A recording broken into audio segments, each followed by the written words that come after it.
Hi, and welcome to Deep Dive with Jamie Stein, where we take a deep dive look at all things reality TV, pop culture, and the world at large. I'm an intuitive and an empath, which means I pick up on the thoughts, feelings, and energy percolating in other people and the world around me. I believe there is meaning waiting to be found at every turn if you're willing to see it. So join me as we dismantle everything from trash TV to high spiritual concepts and learn more about ourselves, each other, and how we're all connected.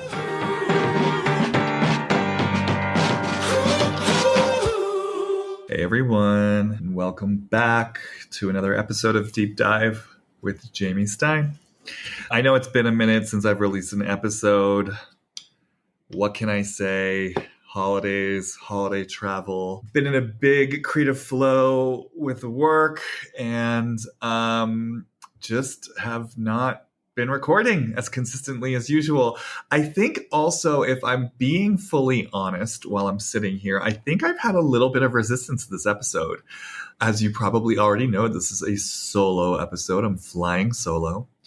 And this is an episode I've wanted to do since the beginning of the season of Real Housewives of Salt Lake City. It is an episode about my experience of Bronwyn Newport. Definitely a notorious newcomer, to say the least, mostly loved, or at least up until recently, and definitely in the mix in a really big way. And yeah, you know, I wanted to record this episode from the beginning because I've just noticed my personal experience as a TV viewer watching Bronwyn has been almost 180 degree diametrically opposite to the majority of the fan response. And I really found myself at many points along the way this season asking myself, am I watching a different show than other people? Because what I'm seeing, again, it's just so different from the viewer response that I'm seeing online and on social media. Not just as it pertains to Bronwyn, actually. I mean, really as it pertains to the entire show. Seeing the way in which people are so against Heather this season, whereas I have really softened towards her. And I mean, look, she's on a very imperfect, but I've found myself really understanding where she's coming from in a lot of ways. People loving Angie and really rallying behind the way that she continues to blame Meredith for spreading those rumors last season. And again, I'm just sitting here thinking to myself, that wasn't Meredith, that was Whitney. And also Angie is such a little sniper from the side. I mean, more power to her. But I just, you know, there's just all these threads I'm seeing where people are having a response. And I'm just sitting here thinking to myself, God, I'm watching a different show. But Bronwyn is definitely like front and center. I've found myself having a lot of questions and noticing a lot of inconsistencies. So I wanted to do an episode for a while, just really breaking down what I see and why I see it differently than most people. It seems now, I'm recording this on December 11th. So the last episode that aired was Meredith's Bat Mitzvah. It seems now people are starting to have some of the same questions I've been having. But I still thought it might be interesting just for me to, go back to the text. You know, as you guys know, I used to work with writers. I love going to the text. I've gone back. I've rewatched several key scenes. I've literally transcribed the things that have come out of Bronwyn's mouth. And I'm just going to walk people through what I've been seeing, sensing, hearing, and questioning all along. But, you know, to go back to my original starting point, I've been wanting to do this episode because there's really been an urgent voice in me that's wanted to say, what is going on? Don't you people see what I see? But I think I've also been pulling away from it because, you know, I think Bronwyn, she's a firecracker. I mean, you know, and I mean, again, more power to her. I mean, I think she's an incredibly smart woman. I think she's incredibly emotionally intelligent. I get why people like her. There's a lot to like. And I do want to say, I mean, the way that she handled the situation with her daughter was lovely. This is not in any way like a bashing Bronwyn episode, as I'm, you know, it's never my intention to bash anyone, as you all know.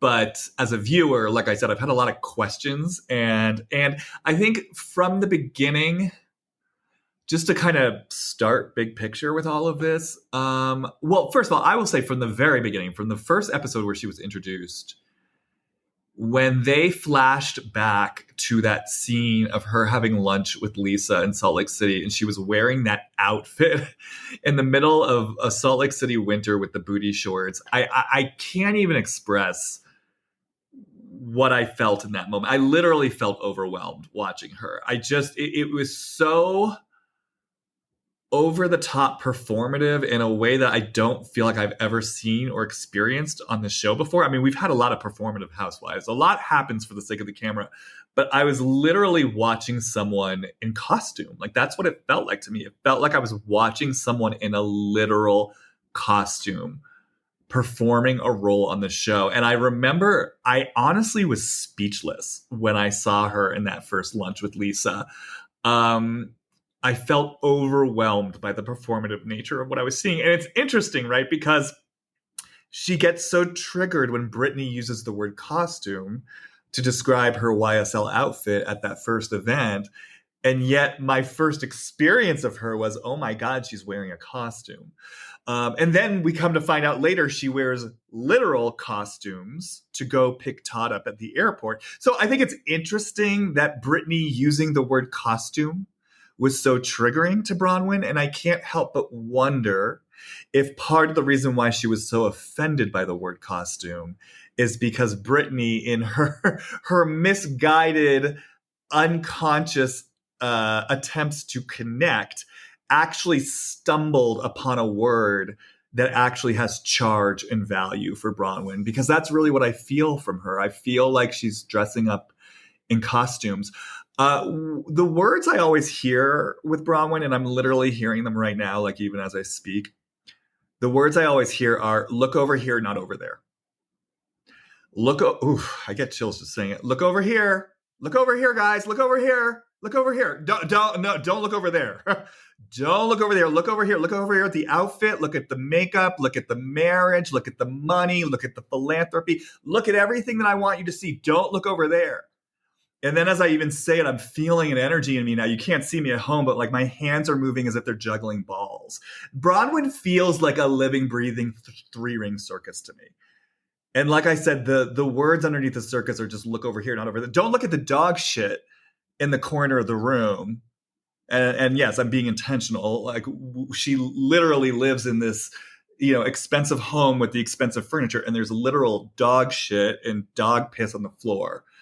And to me, that sort of feels like the metaphor of how I experience Bronwyn, where there's just a lot of literal and figurative shit she doesn't necessarily want you to see or to look at. And as I say this, I want to say like a lot of darkness. And again, just to be clear, I don't ever mean that in a judgmental way. We all have a relationship to darkness, but it just feels like there's more than meets. This is how I experience her anyway, that there's more than meets the eye.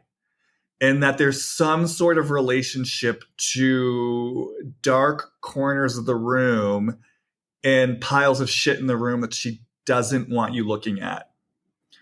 And so she's dressing up in costume and putting on the makeup. And again, she's really smart, really emotionally intelligent. I gather from what I've seen of some of her influencer content, she's worked on herself. She's been in therapy. She's done ayahuasca. She's clearly a seeker, but my experience of her is like a lot of people. It's like she's so smart that she seems to know how to use it to create this distracting three-ring circus that makes her look a certain way and puts a certain face on things, but is really, like I said, it's not an actual, to me, deep embodied level of work, self-awareness and self-responsibility and desire to be in an authentic relationship with people. It feels like this three-ring circus where she's sort of distracting you with smoke and mirrors to look over here, not over there. So yes, I experienced her immediately as wearing costumes. And then, just again, big picture, my first hit of her, because for a while I was just getting so confused, because again, she's so good at the way she uses language. And guys, I'm going to break this down very specifically. Again, I have her words written like word for word. I'm going to go through them and really dismantle where I start to see contradictions and where things start not lining up. But she's good with her words and she's fast with her words. And so I would get confused watching her because she is so smart. And she would have such conviction. And part of her magic or her deception or her distraction is she's great at pointing out things that are actually true. So she uses that. Like she's spotting things in Heather or she's spotting things in Brittany that have truth to them. So then what she's saying sounds good, especially because it's coming with all this conviction and intelligence. But as we will see, when you actually break down a lot of what she's saying and you match up her words with her actions, a lot of it doesn't actually make any sense. And so watching her, I would just get so confused, literally confused. I was like, I don't understand what she's mad about or what she's arguing or what's going on. And so this is all just to say that my big picture initial first impression of her, kind of like with Heather, actually, at the beginning of the show, kind of like with Margaret Josephs on Jersey, there's certain reality TV personalities where the way that I experience them is you are so smart, you're so dialed into the collective, you're emotionally intelligent, and you know how to make things just sound good. Like you know the exact right things to say to win people over. And it's like you're so good at this that you can anticipate like every possible criticism and you can preemptively deflect it. Like she's fucking smart. But there's something about, like, for me, a Bronwyn or a Heather Gay in the first few seasons or a Margaret Josephs, where I, as Jamie, am watching the show and I'm hearing what they're saying. And again, I'm thinking, okay, everything sounds good, using all the right words, saying all the right things, but something in my body is just telling me, I don't trust this. This isn't, you're selling me a bill of goods I don't buy. I don't buy what you're putting down. Like you're presenting me something that doesn't actually feel truly congruent to who you are. So that's just where I was with Bronwyn immediately. And then, yeah, the show got underway. And so what I'm going to do right now is I'm going to just start, like I said, dive into the text and really start breaking down some of these very specific situations to just let you know what I was seeing from the beginning and the way in which I was differing from the audience reaction at large. And then we'll see where this wants to take us. And you guys, like I said, but to go back to my original point, I don't know if part of me is resistant to this just because I do experience Bronwyn as a human, as an energy. Like she moves fast and furious.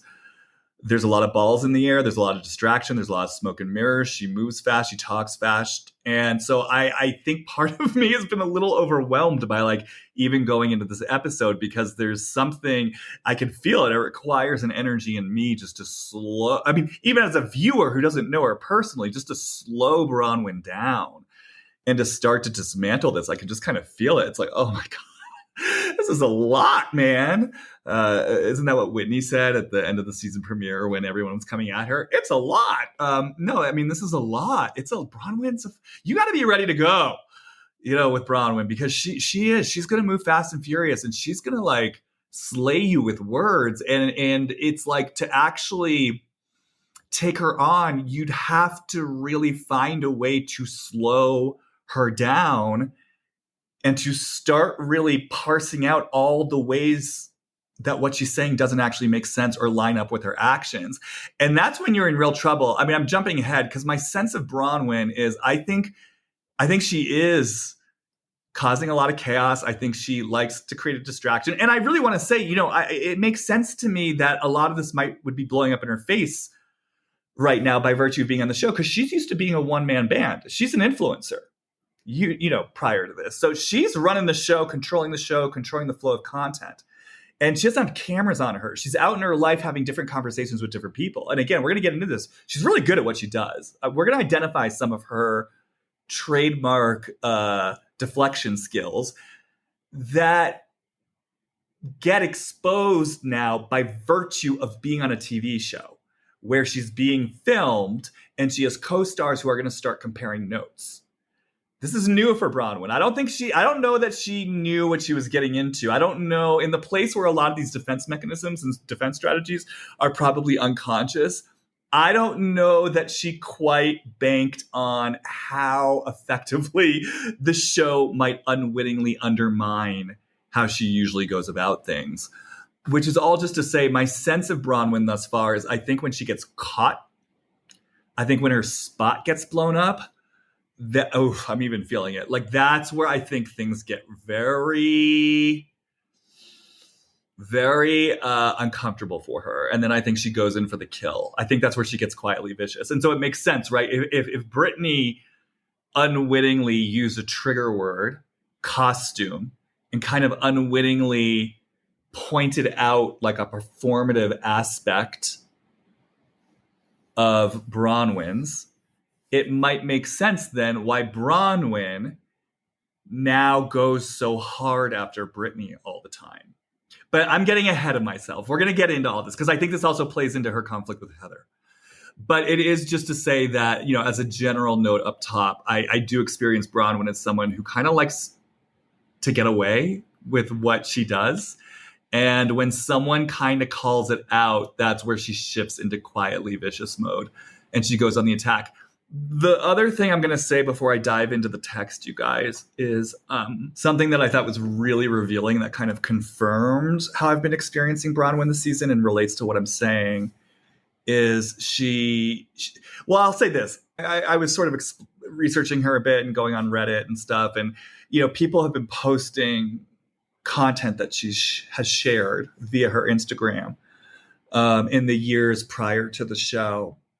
And so I think one of the big things that Bronwyn does, it's not totally dissimilar from Monica.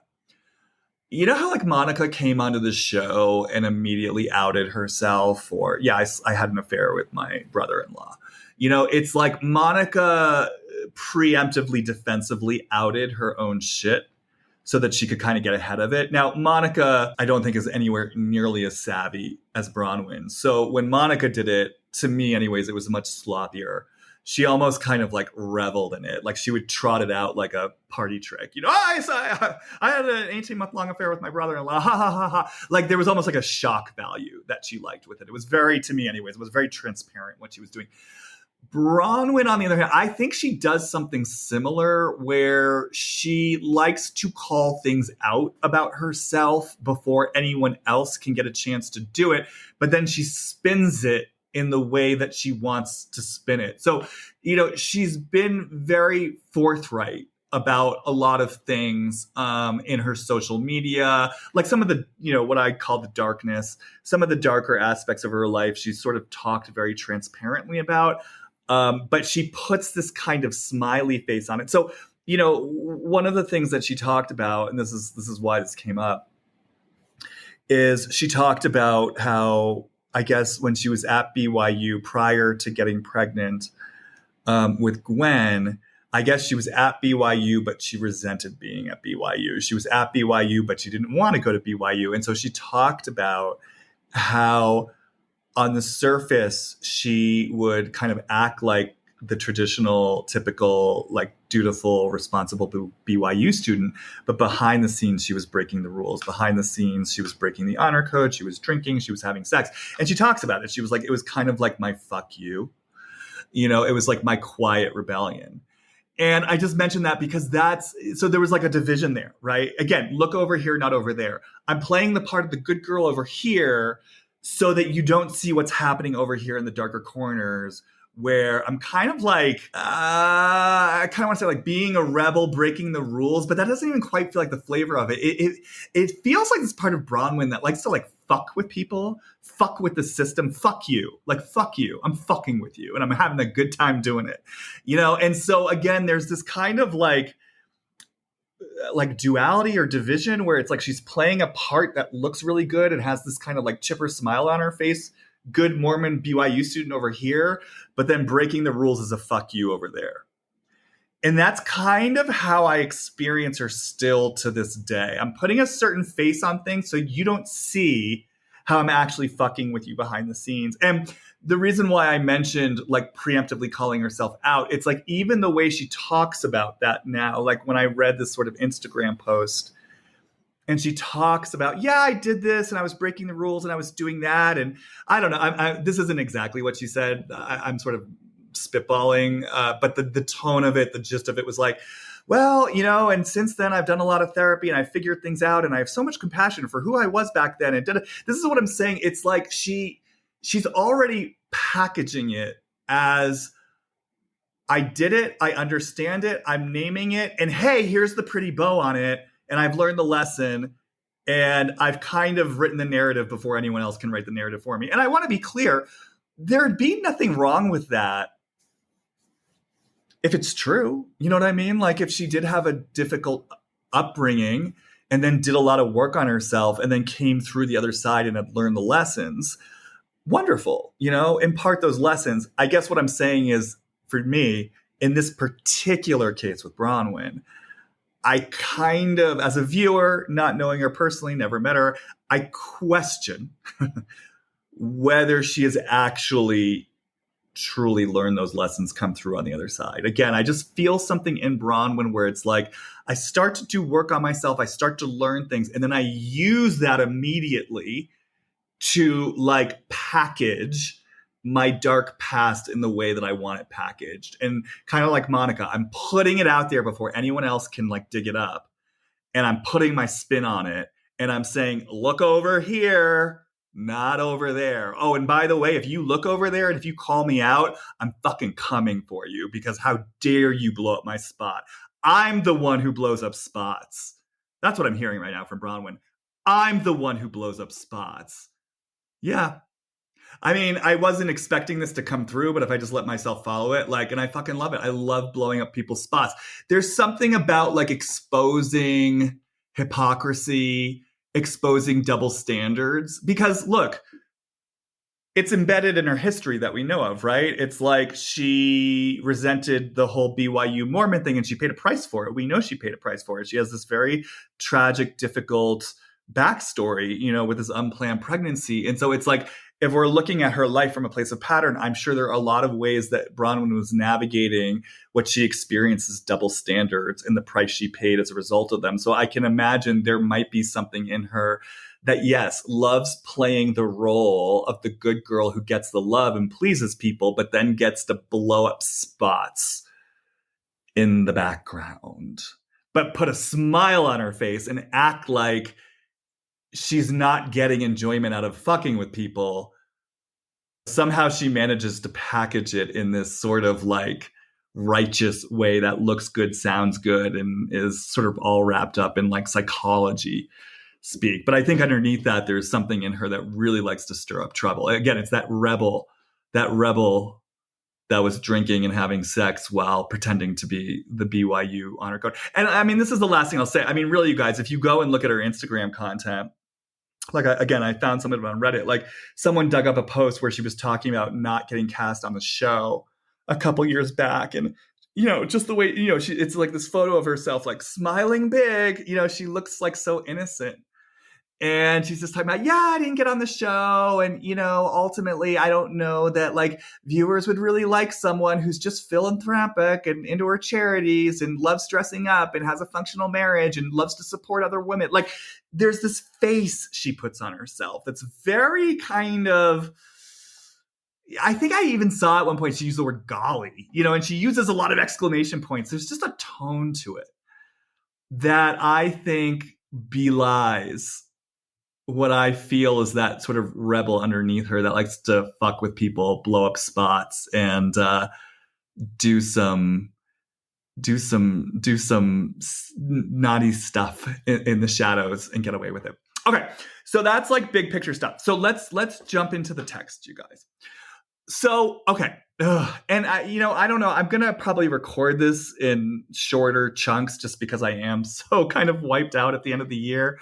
Maybe I'll even release this in shorter chunks, but I'm going to start with the second episode where Heather and Bronwyn get into their first conflict. And again, this is immediately, I mean, I watched this episode and was like practically cheering Heather on and was just shocked to see people 100% on Bronwyn's side. So, okay, so let's get into it. So, this all starts with Lisa, Heather, and Bronwyn in the car. This is after the season premiere where Meredith, Lisa, and Heather aired their grievances towards Whitney and her lies. And I'm really like, we need to really break this down because I really want people to hear how this conversation actually went. And I really also welcome you to go back and rewatch this stuff after you listen to this. I think it's really interesting. Heather kicks off the conversation by actually wondering out loud. Like she says something to the effect, like, I woke up in the middle of the night and felt bad. And she wonders out loud, did we gang up on Whitney?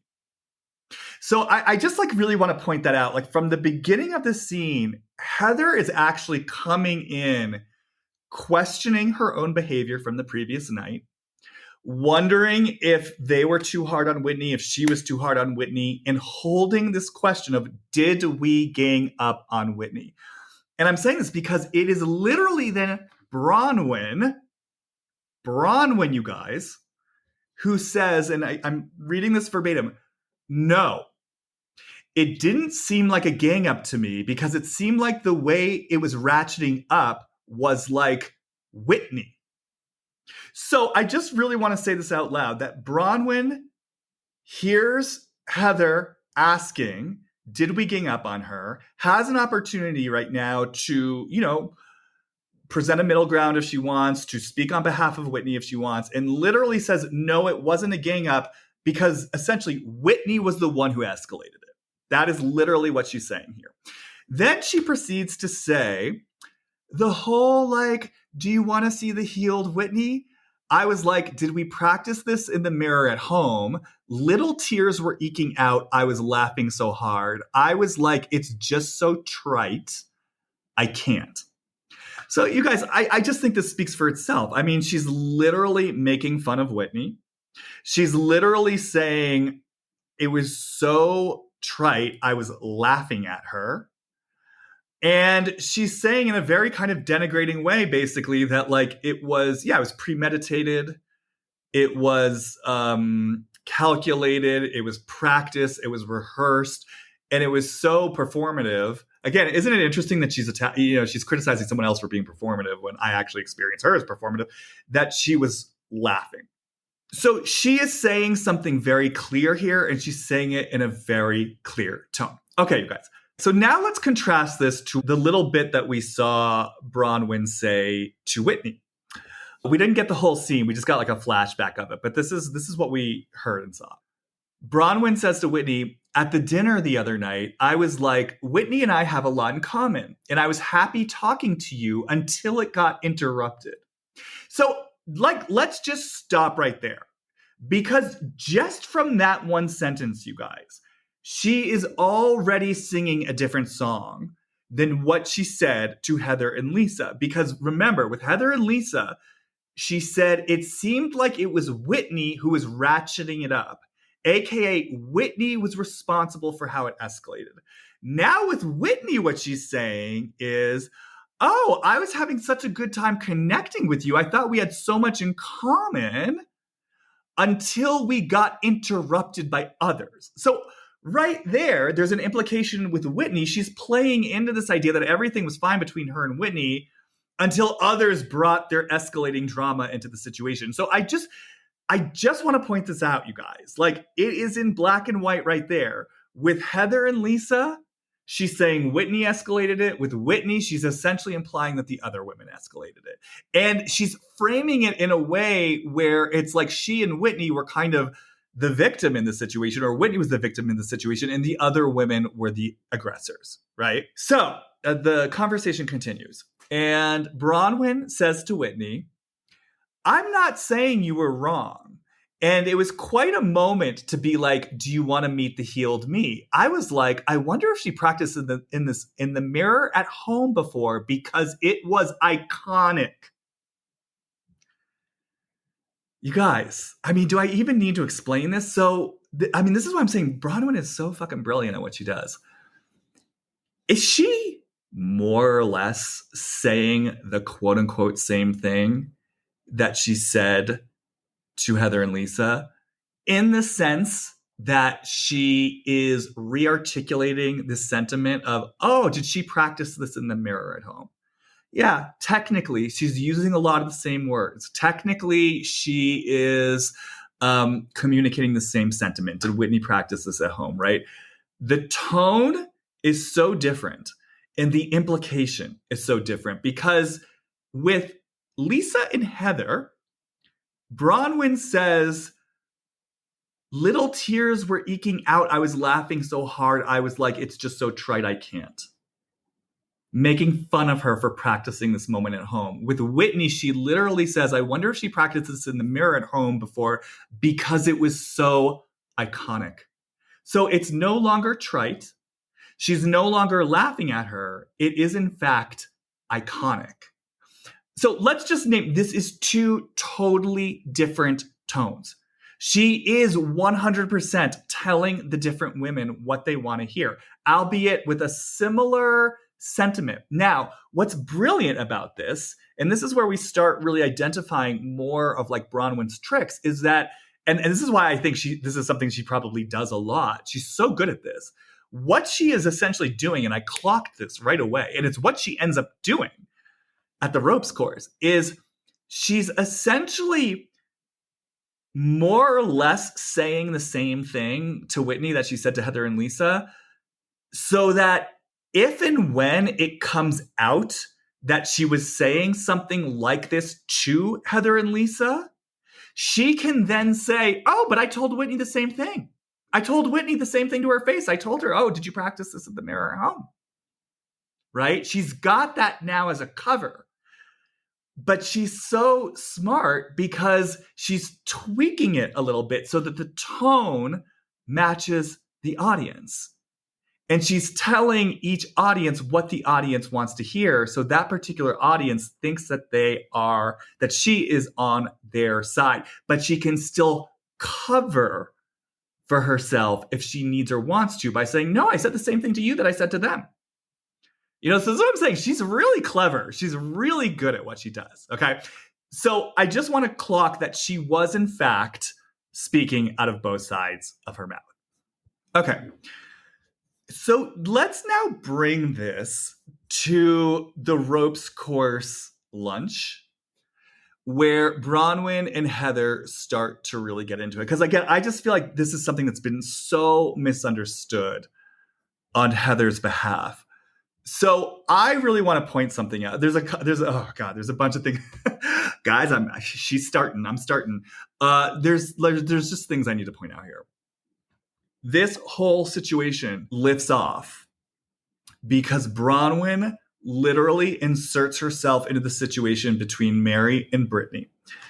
This feels really important. I really want to point this out. Heather did not seek this out. Heather did not create this situation. She did not seek to find a moment with Bronwyn. What happens is Mary and Brittany are getting into it. And I want to say this situation has literally nothing to do with Bronwyn. Nothing to do with Bronwyn. And I also even want to point out, Brittany and Mary start getting into it. And somehow it becomes about the kids, and Mary is speaking to the fact that Brittany sold her kids out for the sake of a relationship. And I really want to point out, at that point, I think it's Lisa actually pipes in and says, guys, I forget, this is going too far, I think is what Lisa says.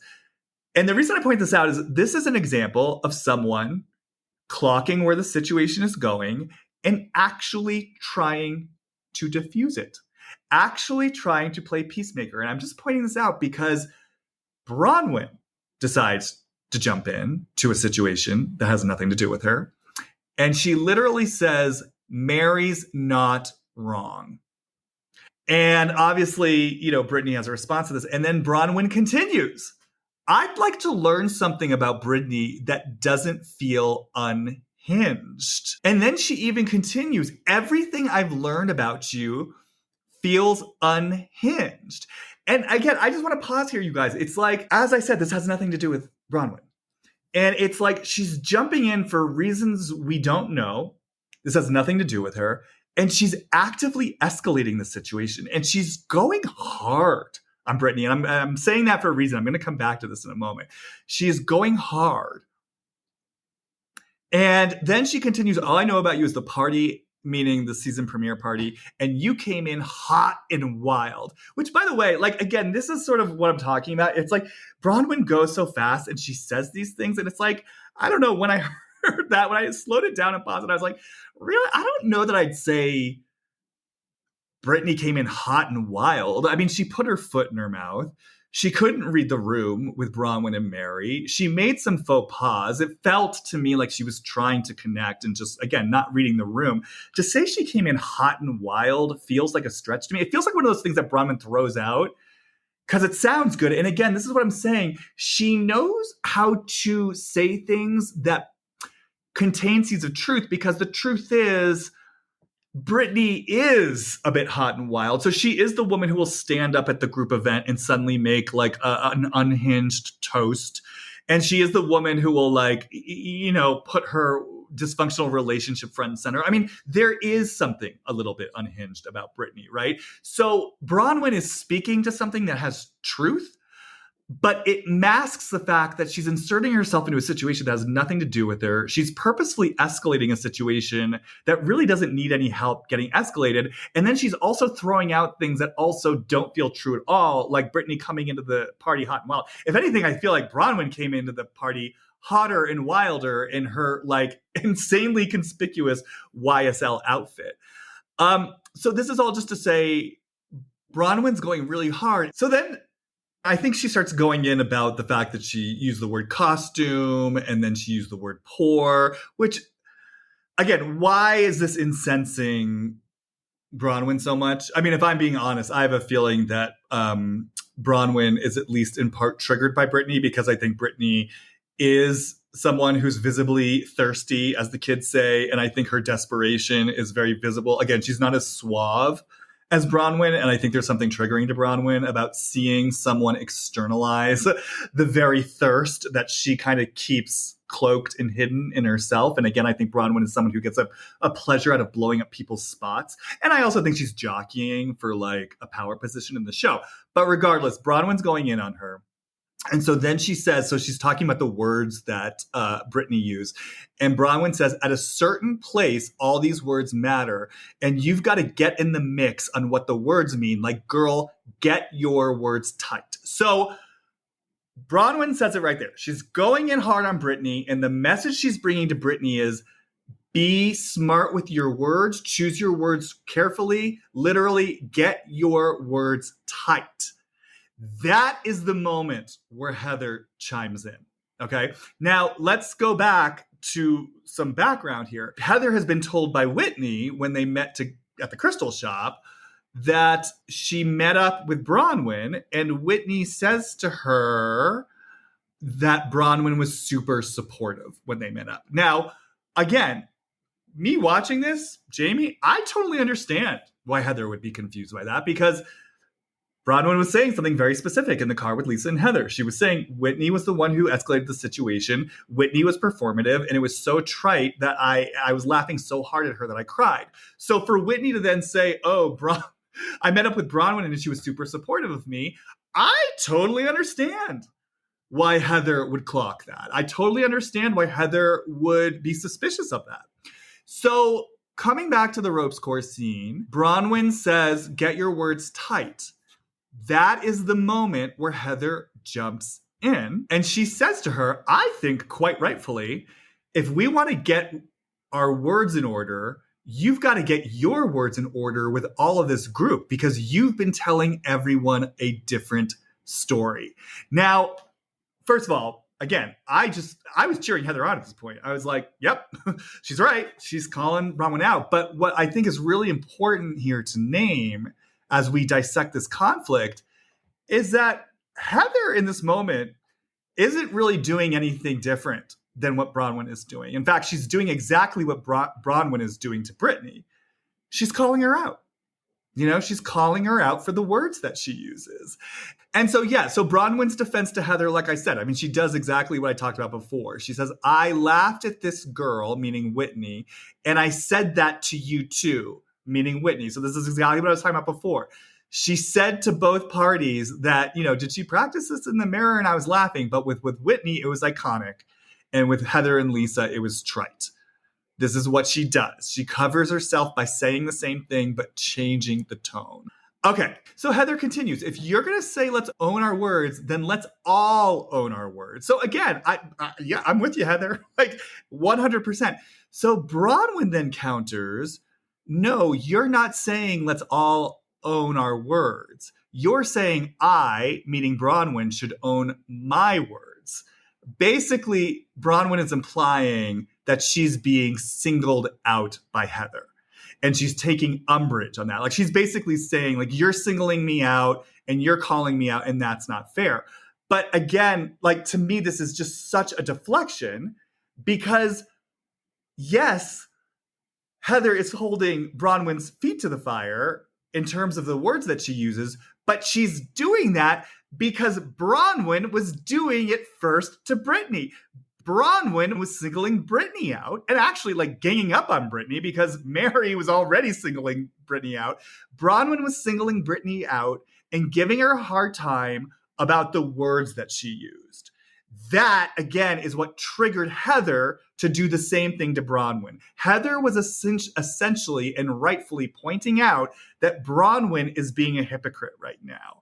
And isn't it interesting that Bronwyn then gets mad at Heather for doing it to her, even though it's what she was doing to Brittany in the first place? So again, there's a huge double standard here. For Bronwyn, it's okay if I do it, but if you do it to me, then we have a problem. And isn't that a very interesting double standard? And when I was watching like the fan reaction to the show, I just couldn't help but wonder, like, are people simply on Bronwyn's side in part because, yeah, Brittany is a mess? So again, this is what I'm saying. It's like Bronwyn's calling things out that have a thread of truth. And it's almost like I think people get ramped up by that and revved by that. And so they want to be on her side. But meanwhile, there is this huge double standard here. And then, okay, and so this is where Bronwyn really starts getting into her cloaks and her daggers and her smoke screens and her smoke bombs. She then pivots into totally unrelated territory, where basically she backs away from the very valid point that Heather is making, and somehow she pivots it into a whole other point that's like tangentially related, but not really related when you break it down. So again, Heather's making a really clear point, which is just basically, if you're going to tell someone that they need to be mindful of the words that they use, then you also need to be mindful of the words that you use, because you were saying one thing to us and then you were saying another thing to Whitney. That was Heather's point. Bronwyn suddenly goes somewhere else with it, where she says, I wasn't doing an open mic, giving a monologue. And she basically talks about how neither Heather nor Lisa disagreed with what she was saying, and that she wasn't the only one who was essentially talking shit about Whitney. And she uses that as a way to kind of basically say, Heather, and also, we're going to get into the Lisa of it all in a moment, but Heather and Lisa, you two are actually the hypocrites because you were there talking shit about her too, and don't make it seem like I was the only one. And again, people were like, rallying behind Bronwyn for this point. And I just, again, I was sitting there like, are we watching a different show? That wasn't the point. That wasn't the point. That wasn't the fucking point. Neither Lisa nor Heather ever denied being a part of that conversation. This wasn't an issue about whether smack was being talked about Whitney. The issue was that Bronwyn participated in it, and then sang a different tune to Whitney, and then singled Brittany out for not being tight with her words. Bronwyn totally circles around that and just makes this about, you guys were talking shit too, and it's not fair that you're singling me out. So again, I'm breaking this down very specifically because this is the deflection. This is what the argument becomes about. But it was never about this in the first place. Bronwyn twisted it. This is what she does. There's so many examples of this, you guys, where someone brings in a point and somehow she takes that point, and rather than dealing with the point directly, she pivots it to a different point that calls something out that's in the neighborhood of truth. And then like people rally around her because it seems like she's this truth teller who's keeping it real, when in reality, she's really just a deflector who won't deal with what people are bringing to her directly. And she literally says it throughout the scene. I was not the only one in that car. It's not the point. It's not the point. I wasn't the only one having the conversation, though. It's not the point. Okay. So now let's bring Lisa into this because this brings in a whole other wrinkle into the situation. So at some point in the scene, Bronwyn kind of kicks the ball to Lisa. She literally turns to Lisa and basically she sort of uses Heather's words to try to rope Lisa into this, where I guess maybe Heather had said something like, the words that you used about Whitney were a little bit poisonous. Bronwyn literally turns to Lisa and asks, did you leave feeling like everything I said about Whitney is a little poisonous, right? And so this is where things get interesting. So Lisa says in response, I understand the way you talk, and basically positions it as like a misunderstanding that, Bronwyn and Heather aren't understanding each other. And then I think Angie says something to the effect that, people are allowed to have a change of heart, meaning Bronwyn could have a change of heart with Whitney. And Lisa at that point jumps in and agrees with Angie and says, yes, it's totally valid that people can have a change of heart. So I just want to say that Lisa is defending Bronwyn here. She is definitely not definitively taking Heather's side. And I'm saying all this because it's interesting because Bronwyn immediately goes into this notion that Lisa is not defending her. And she says it in an interview, given we've known each other for 7 years now, I'm surprised Lisa has nothing to say to defend me. And it's just interesting to me as Jamie because it's literally not true. I mean, it's just literally not true. You can go back and watch the show. Lisa did defend her. And I think what's interesting about this, just to kind of fast forward, because one of the many issues that Bronwyn's going to have with Lisa later is this notion. And again, we're going to break this down because I've actually never really seen evidence of this on the show. But this notion that Lisa insists that Bronwyn has to like defend her vigilantly with her enemies like Whitney.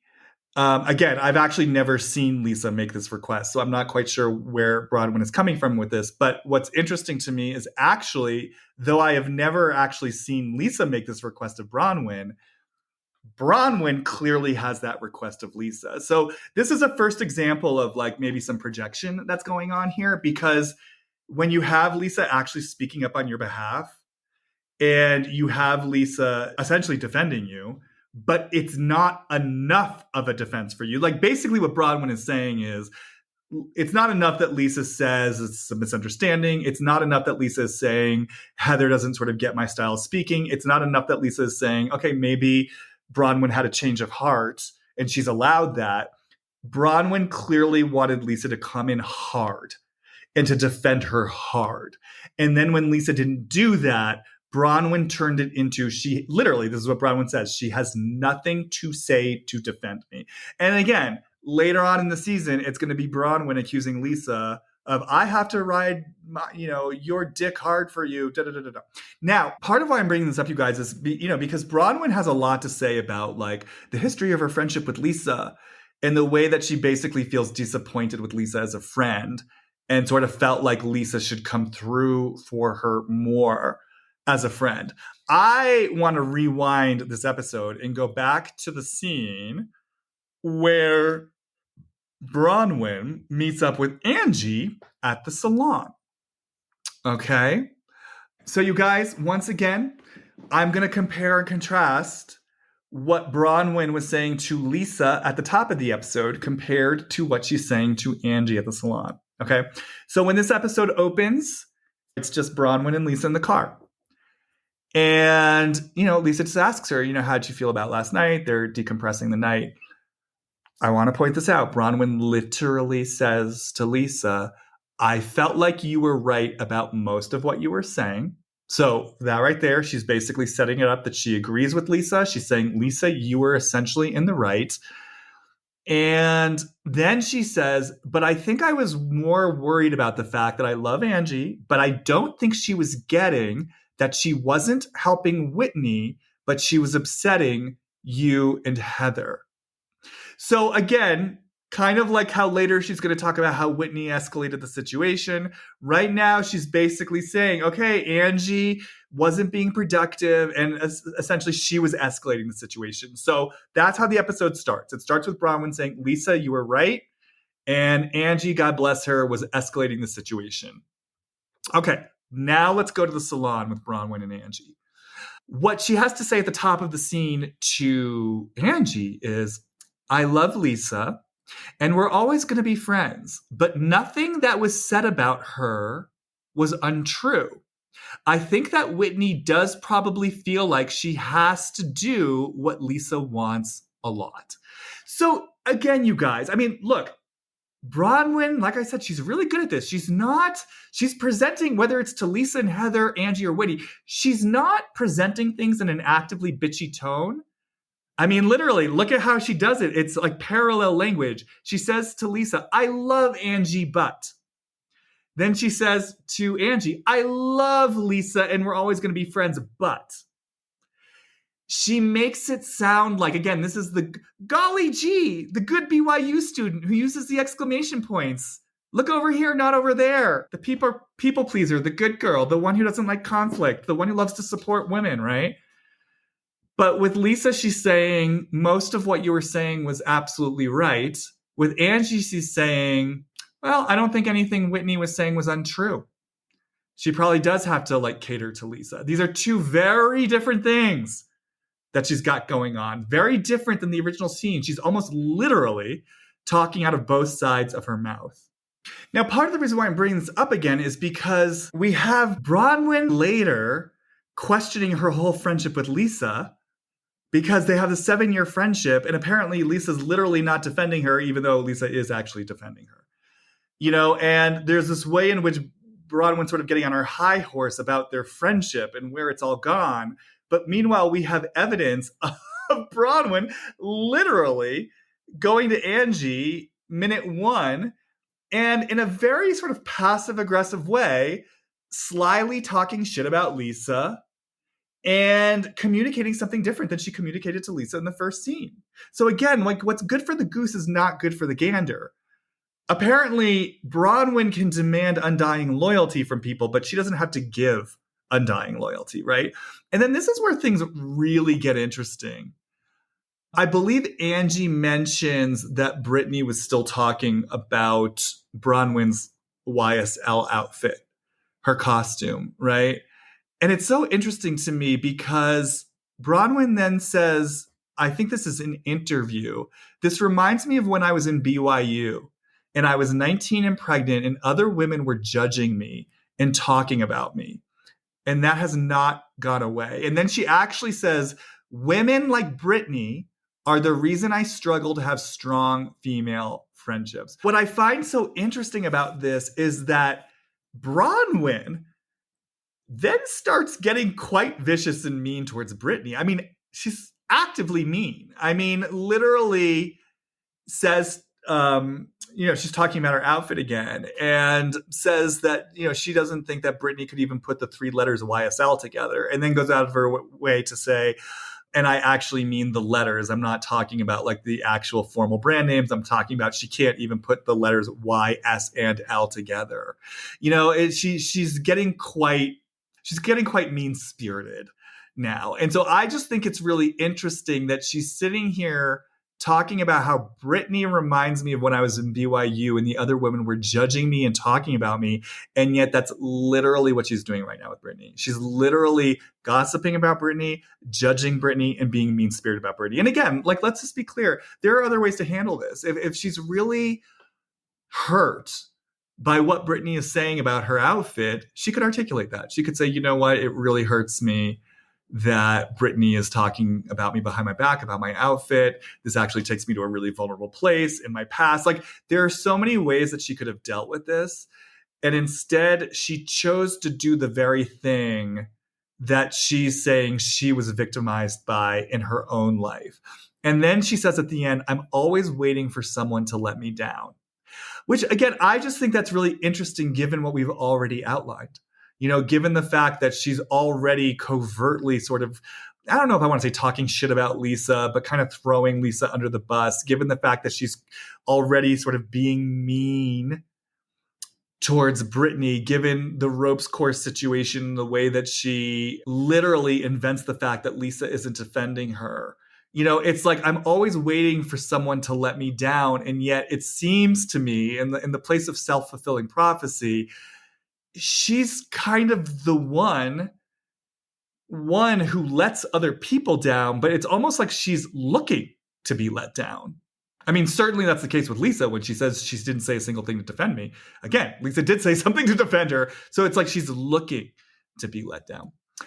Okay, you guys, I am definitely going to pause there. I feel like this was a lot already. There's definitely more to unpack. My feeling right now is I might just release this as like a part 1. And maybe there'll be a part 2. Maybe I'll drop little holiday episodes. And again, I'm just sort of laughing because this has actually been an hour long at this point. I love that in my mind, this is like a brief episode. It's an hour long. Hopefully you like this. Hopefully it all made sense. We're going to go even deeper into it, you guys. I hope you're having like a really great December. We're heading into the winter solstice. We're heading into the longest night of the year. And yeah, just kind of inviting everyone to let yourself truly internalize the inward, internal winter vibe and tend to yourself. Hibernation time. As always, you can follow me on Instagram, Jamie Stein, JamiEstein. And if you're curious about my work, head over to my website, hollywoodreadings.com. Send me an email and we can go from there. Okay, you guys, see you on the flip side. Bye.